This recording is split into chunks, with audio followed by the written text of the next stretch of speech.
Dave here with prefect build number 11. This one is brought to you from inside the vehicle.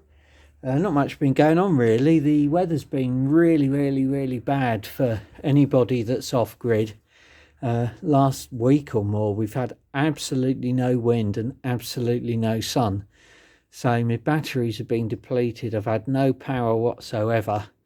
Today it's still pretty dismal. We've got a couple of watts, I think just about 200 watts coming off the panel. That's the most I've seen for ages.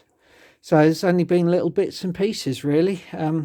As you can see, I have a steering wheel with a collapsible boss. That's a BIVA requirement. The whole column is collapsible.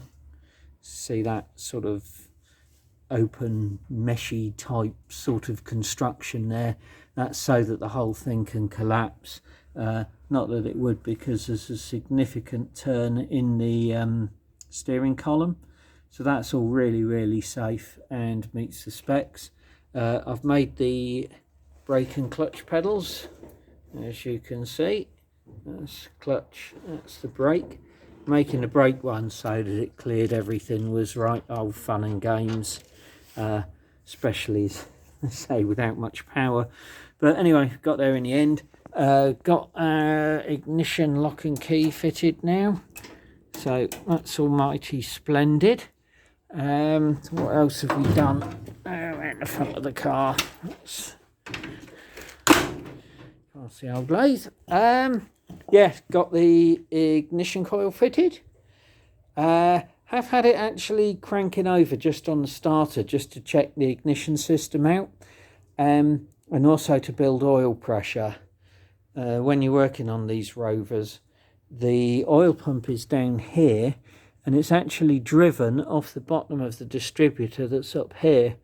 So what you can do before you even turn the engine over is you can use the screwdriver down that hole, and you can basically turn over the pump without turning over the engine.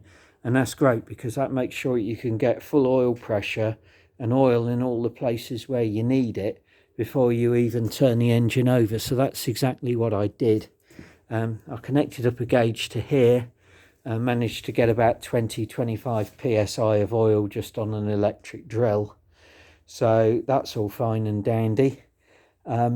I cranked it over this morning. My mate bought me battery back, which is cool, and I have got a spark, so that's probably about as far as I'm going to go with the engine at the moment. It's got to come out soon so I can plumb in all the brakes. The suspension needs to be adjusted. I need much stronger springs on the fronts.